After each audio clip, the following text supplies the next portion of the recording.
Veja os destaques desta edição do Acontece no Rio. Entram na fase final as discussões sobre o programa Carioca Local. Mães de desaparecidos fazem protesto na Cinelândia e ganham apoio da Comissão dos Direitos da Criança e do Adolescente. Câmara Municipal recebe exposição sobre a história do negro no Brasil. Em instantes.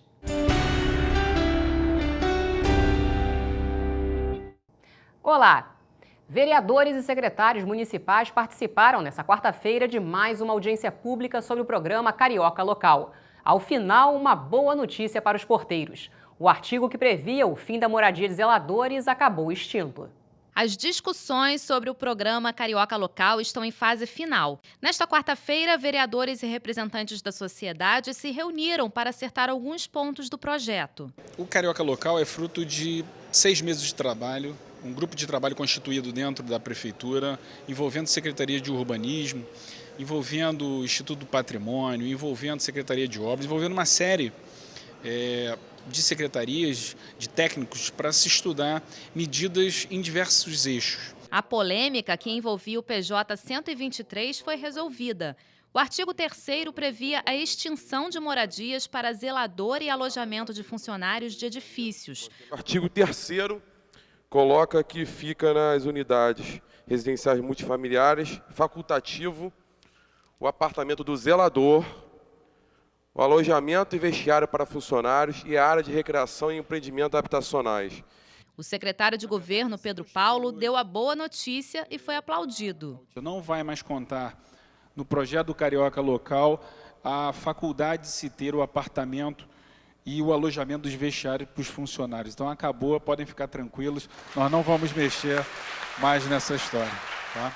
Nós chegamos a um primeiro acordo de um tema que já havíamos debatido no debate público anterior, que foi a questão dos porteiros e zeladores dos prédios da cidade do Rio de Janeiro. A questão dos alojamentos dele, a questão dos apartamentos, do refeitório. A gente conseguiu que essa questão que era facultativa continuasse sendo obrigatório para que esse direito que já era adquirido deles não fosse retirado. Outra pauta da sessão foi o PJ 124, que trata de imóveis tombados. O vereador Jefferson Moura sugeriu uma parceria com empresas privadas para ajudar na restauração, já que muitos proprietários não teriam condições financeiras de arcar com o custo das obras. Hoje nós iniciamos um debate importante sobre os incentivos à preservação dos imóveis históricos, a possibilidade de incentivos para a construção de moradias na cidade. Está sendo um debate rico, um debate em que o poder público vai nos retornar, incorporando ou não algumas sugestões que surgiram, mas numa linha que me parece está sendo de construção. Isso é bom para a cidade. A gente está aqui cobrando, a gente está aqui fiscalizando, mas aquilo que for bom para a cidade do Rio de Janeiro terá o nosso apoio. A questão da transformação de imóveis residenciais em albergues é outro ponto em debate. Representantes de associações de moradores deram sua opinião. A intenção é ouvir a sociedade para se chegar a um texto final até o fim de novembro. É preciso atualizar essa legislação para que a gente possa, a todo momento, estimular, de um lado, imóveis mais baratos e de outro lado também a utilização da cidade como principal lugar de convívio das pessoas, de trocas entre as pessoas. Um grupo de mães de desaparecidos realizou nesta quarta-feira um protesto na Cinelândia. A luta conta com o apoio da Comissão dos Direitos da Criança e do Adolescente, que vai espalhar folhetos em pontos estratégicos da cidade. Nos cartazes e nas camisas, as fotos dos filhos desaparecidos. Mães que carregam no peito a dor de ver crianças e adolescentes sumirem de uma hora para outra. É o caso de Marcele, que desde março luta para encontrar a filha de 10 anos. Eu tenho certeza que ela foi sequestrada. Eu só não sei por quem nem por quê, sabe? Porque dinheiro eu não tenho. Então, para quê? A gente fica a dúvida, né? A gente tem várias hipóteses. Pode ser, diz que uns estão sequestrando para tráfico, outros para isso, para aquilo. Nada positivo. Fica essa angústia, esse desespero tremendo nosso aí. Para essa mãe, a história do desaparecimento da filha não teve final feliz. É muito dolorido, sabe? Uma menina de 9 anos que tinha uma vida pela frente, queria se formar em professora, ela ficava com quadro dando aulinha para o irmão e, de repente, do nada, um homem sequestra minha filha e faz não sei o que com ela e some. Vai fazer 13 anos, perto do Natal, uma maldade muito grande. O ato de hoje na Cinelândia marcou a retomada do movimento de rua das Mães do Brasil, grupo criado em 2002. Justiça! Justiça! A principal reivindicação é a reabertura das investigações dos casos de jovens desaparecidos. Dona Jovita, mãe de Priscila Belfort, sumida há 11 anos, se emocionou na manifestação.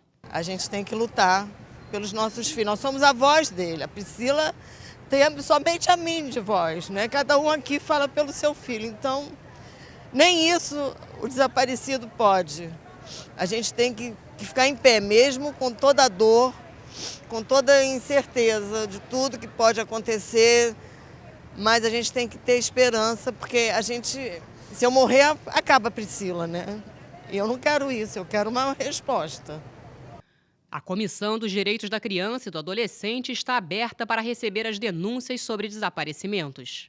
Já estamos providenciando para que sejam confeccionados folders para serem colocados nos portos, aeroportos, associações, igrejas, em todos os locais onde tem um número muito grande de pessoas, alertando sobre essa possibilidade, porque além do problema definitivo ou quase definitivo, quando a criança desaparece mesmo, tem muitas vezes que há uma certa negligência por parte dos pais. A Comissão dos Direitos da Criança e do Adolescente disponibilizou um telefone para que pais e mães façam denúncias sobre desaparecidos. O número é 0800 282 9996. Essa quinta-feira é o último dia para quem quer visitar a exposição sobre a história do negro no Brasil. Os objetos estão expostos no saguão do Palácio Pedro Ernesto. O material é parte do acervo do primeiro Museu do Negro do país, localizado no centro. Localizada na rua Uruguaiana, a Igreja de Nossa Senhora do Rosário e São Benedito guarda uma riqueza que muitos pedestres do centro desconhecem. No segundo andar, funciona o Museu do Negro, o primeiro do país. No acervo, a primeira página do jornal Diário Popular, no dia seguinte da Lei Áurea. Aqui está a maquete do mausoléu da Princesa Isabel. E a partir da chegada dos negros ao Brasil, as peças revelam detalhes de uma história marcada por sofrimento, preconceito e superação. O momento de maior emoção para os visitantes é a hora de tocar objetos usados contra os escravos. O peso de 25 quilos era preso ao tornozelo dos negros. Além disso, gargalheiras e palmatórias relembram o período da escravidão. Choram muito, muitos saem emocionados, se arrepiam, principalmente os estrangeiros. Os estrangeiros, quando vêm para cá, principalmente os espanhóis, os alemães, eles choram, eles ficam, como é que pode isso ter acontecido? O acervo era ainda maior até o ano de 1967, quando o incêndio destruiu parte das instalações do museu, que é mantido pela Irmandade Nossa Senhora do Rosário. Muita coisa foi levada, muita coisa foi roubada. Aqui tinham joias, tinha dinheiro, tinha lingote de ouro, tinha um monte de coisas que praticamente desapareceram. Parte do acervo do Museu do Negro pode ser vista em uma exposição na Câmara Municipal. É uma pequena amostra que nós temos no nosso acervo. Muita coisa deixou de ser trazida por, você vê, são 375 anos de história. Tem documentos que não podem realmente sair e precisaríamos também de permissão do IPHAN, que são peças que são seguradas pelo IPHAN. A exposição é uma iniciativa do vereador Leonel Brizola Neto. Eu sei que o Museu do Amanhã é muito importante, mas o museu de hoje, esse às vezes está um pouco abandonado e esse é tão importante, né? Ou até mais, para que a gente realmente possa ter um amanhã duradouro, de fato, que a gente possa pisar com consciência para que o amanhã não seja só uma nuvem que a gente pise e caia num precipício sem fim.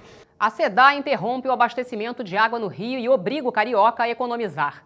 O sistema Guandu, responsável pelo abastecimento da região metropolitana, vai ser paralisado por volta das 8 horas da manhã desta quinta-feira. A interrupção é para permitir o trabalho de manutenção da estação de tratamento e evitar problemas durante o verão. Bairros de ponta de linha, como Recreio e Leme, devem economizar a água até amanhã de domingo. E por falar em água, os vereadores da Comissão de Finanças e Orçamento da Câmara Municipal recebem nesta quinta-feira o secretário municipal de Saneamento e Recursos Hídricos. Na pauta, o orçamento da Prefeitura para a área em 2016 e a crise hídrica que atinge o estado. E o Acontece no Rio fica por aqui. Você pode rever este e outros programas no nosso site. Acesse câmara.rj.gov.br. Até amanhã.